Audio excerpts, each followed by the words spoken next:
আসসালামু আলাইকুম প্রিয় দর্শক, সবাই কেমন আছেন? চলে আসলাম আগামীকাল মঙ্গলবার 30শে জুন 2026 এইমাত্র পাওয়া দেশের উপর তীব্র ঝড় বৃষ্টি, কালবৈশাখী শিলাবৃষ্টি, ঘূর্ণিঝড় এবং বাড়ি থেকে অতি ভারী বৃষ্টিপাতের আবহাওয়ার সংবাদ নিয়ে।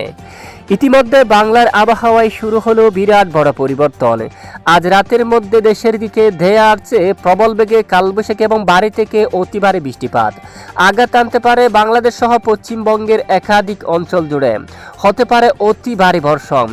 আগামী 24 থেকে 48 ঘন্টায় সারা দেশের বেশিরভাগ জেলায় আকাশ মেঘাচ্ছন্ন, সঙ্গে বাংলাদেশের 8 বিভাগের 64 জেলার মধ্যে প্রচণ্ড আকারে বৃষ্টিপাত নিয়ে দুঃসংবাদ জারি করল আবহাওয়া অধিদপ্তর।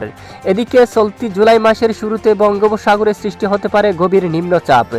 আঘাত আনতে পারে দুই বাংলার উপকূলীয় অঞ্চলে বাংলাদেশ এবং পশ্চিমবঙ্গের জেলাগুলোর উপর অতি ভারী বৃষ্টি এবং সঙ্গে ঘন্টায় 50 কিলোমিটার বেগে দমকা জোড়া হাওয়া নিয়ে সতর্কবার্তা জারি করা হয়েছে আবহাওয়া অধিদপ্তর থেকে। প্রিয় দর্শক, আজ এবং আগামীকাল আগামী 24 থেকে 48 ঘন্টায় কেমন থাকতে পারে দুই বাংলার আবহাওয়ার পরিস্থিতি, আজ রাতে কোন কোন জেলা হতে পারে অতি ভারী বর্ষণ, তা জানিয়ে দেব ভিডিওটির মাধ্যমে। জানতে হলে ভিডিওটি না টেনে শেষ পর্যন্ত দেখবেন। ভালো লাগলে লাইক করে চ্যানেলটি সাবস্ক্রাইব করে পাশের বেল বাটনে ক্লিক করে রাখবেন। আর ভিডিওটি কোন জেলা থেকে লাইভ দেখছেন কমেন্ট করে জানিয়ে দিন। এই মুহূর্তে সরাসরি উপগ্রহ রাডার স্যাটেলাইট ইমেজের উপর চলে আসলাম। দেখতে পাচ্ছি পশ্চিমবঙ্গের জেলায় জেলায় শক্তিশালী বজ্রবাহী মেঘ তৈরি হয়ে গেছে এবং অতি ভারী বৃষ্টিপাত হচ্ছে কলকাতা, বারুইপুর, জিয়ানগর, মাজিলপুর, এদিকে হালদিয়া, গঙ্গাসাগর সহ এখানে বেশ কিছু এলাকায় প্রবল বেগে মাঝারি থেকে ভারী বৃষ্টিপাত শুরু হয়ে গেছে। এদিকে অভয়নগর, যশোর, করচাঁদপুর, নড়াইল, মাগুরা অঞ্চল দিয়ে এবং উত্তরে পাবনা, তারপর এখানে রয়েছে বেরামরা, লালপুর, এই অঞ্চলে পুতিয়া, রাজশাহী এবং মোহনপুর, নবাবগঞ্জ, গোমস্তাপুর, আদমদিঘি, আক্কেলপুর, পাটনিটোলা, বগুড়া, তারপর শিবগঞ্জ, নন্দীগ্রাম, এই অঞ্চলে অতি ভারী বৃষ্টিপাত হতে পারে। এদিকে নাগরপুর, ঢাকা, কাপাসিয়া, কিশোরগঞ্জ সহ এই অঞ্চলে প্রচণ্ড বজ্রসহ হালকা থেকে মাঝারি ধরনের বৃষ্টিপাত হওয়ার সম্ভাবনা থাকবে। এদিকে বাংলার আকাশে সক্রিয় রয়েছে প্রবল আকারে মেঘমালা। অতি ভারী বৃষ্টিপাত হতে পারে দেশের বিভিন্ন অঞ্চলে।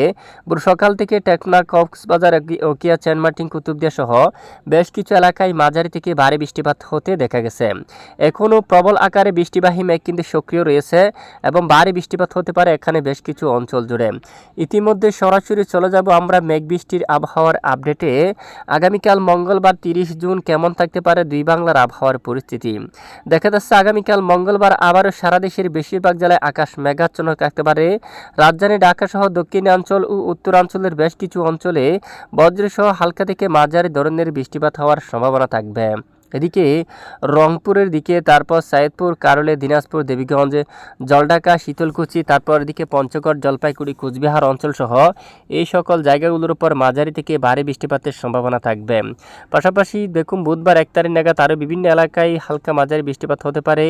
2 তারিখ নাগাদ আকাশ প্রায় মেঘাচ্ছন্ন থাকতে পারে। 3 তারিখ বৃষ্টির মাত্রা কম থাকতে পারে বুধবার, এবং 5 তারিখ এবং 6 তারিখ নাগাদ নিম্নচাপের প্রভাবে উপকূল অঞ্চলে বৃষ্টিপাত হতে পারে। 7 তারিখ নাগাদ সারা দেশের বেশিরভাগ এলাকায় দক্ষিণাঞ্চলের জেলায় জেলায় অতি ভারী বৃষ্টিপাত নিয়ে বিশেষ করে দুঃসংবাদ জারি করা হয়েছে আবহাওয়ার ইউরোপিয়ান মডেল থেকে। তখন টেকনাফের দিকে, কক্সবাজার, উকিয়া, চেনমার্টিন, মহেশখালী, এখানে জেলায় জেলায় সাতকানিয়া, রঙ্গাচড়ি, রাজস্থলী, বিলাইচড়ি, রাঙ্গামাটি এবং হাটহাজারী, চট্টগ্রাম, ফটিকছড়ি, এই অঞ্চলে বৃষ্টিপাত হতে পারে মাঝারি থেকে ভারী।